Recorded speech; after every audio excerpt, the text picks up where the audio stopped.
In today's tutorial, we're going to be covering what you need to know about dynamic markets and the factors that influence the characteristics of a dynamic market, which include online retailing, how the markets change, growth and innovation, and adapting to change in a dynamic market.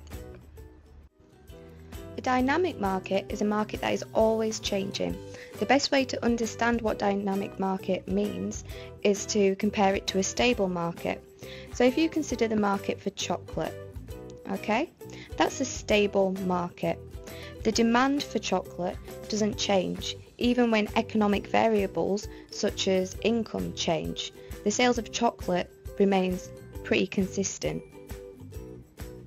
There's not a large influx of new products in the chocolate market. That also means that it's stable. Also, the distribution method for this type of product has stayed the same for many years. It's unlikely that people are going to buy an individual chocolate bar online. Most people will pick it up at a corner store or a supermarket. When you then compare that to a dynamic market, such as that for games consoles, the distribution strategy for games consoles used to be that they were sold in stores. Now you can buy them from a variety of distributors online. Also, there's always new products coming into this market.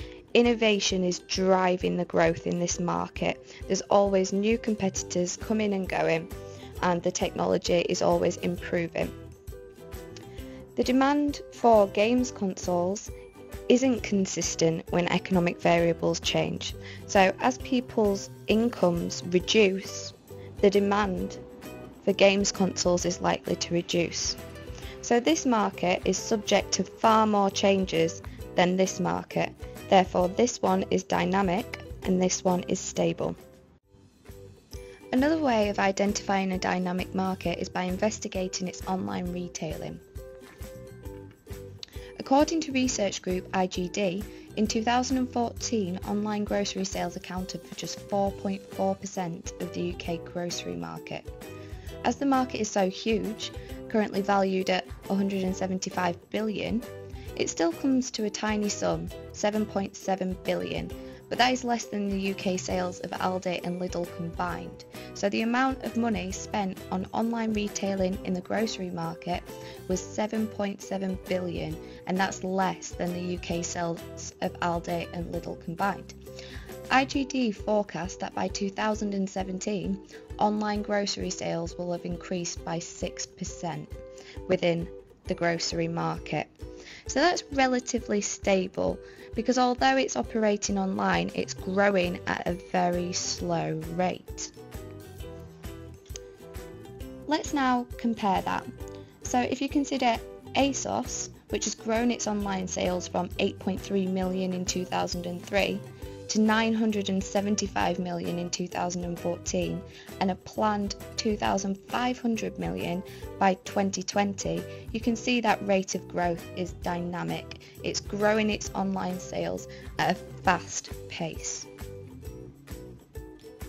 Another way of measuring dynamicism online is to look at the retailers who have been broken by online competition, such as Game, HMV and Phones For You.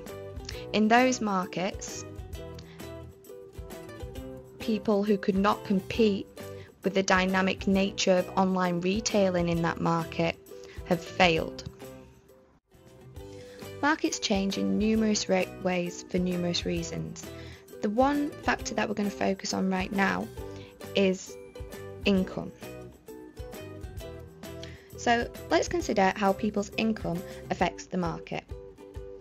In stable markets, income doesn't really affect it all that much. So if you consider our utility providers or toothpaste, if our income increases, we're not necessarily going to be buying more toothpaste or more utilities. If it decreases, we're probably not going to spend any less, because we still need to brush our teeth and we still want to stay warm. However, if you compare that to a dynamic market, it's highly influenced by income. So, for example, In the last 20 years, Britons have doubled the amount of their income they spend on eating out. This has created huge new business opportunities for independent restaurants and businesses. Another change has occurred in the grocery purchasing, where sales of ethical food and drink rose from £1.35 billion in 2000 to £7.7 billion by 2012. The big gainers were fair trade foods. So, as our incomes have risen, there's a greater demand for eating out, and there's a greater demand for fair trade good. Therefore, a dynamic market is highly influenced by income and other economic variables.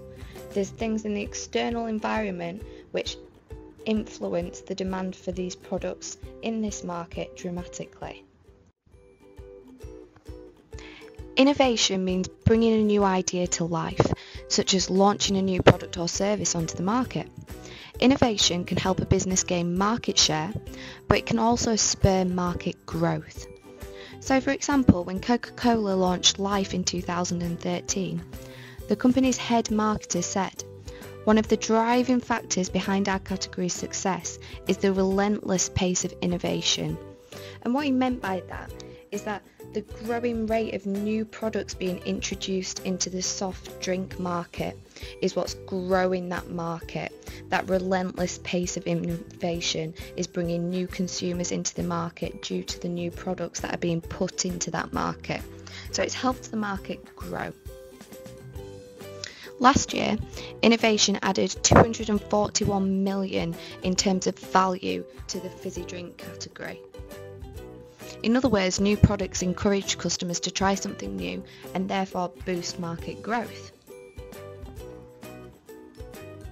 Another example of this would be in the phone market, where there's constantly new products being introduced, and that's causing not only for a dynamic market to be more competitive, but for it to grow.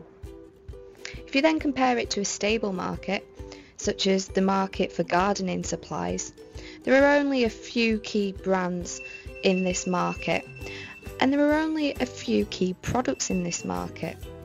Therefore, it's pretty stable.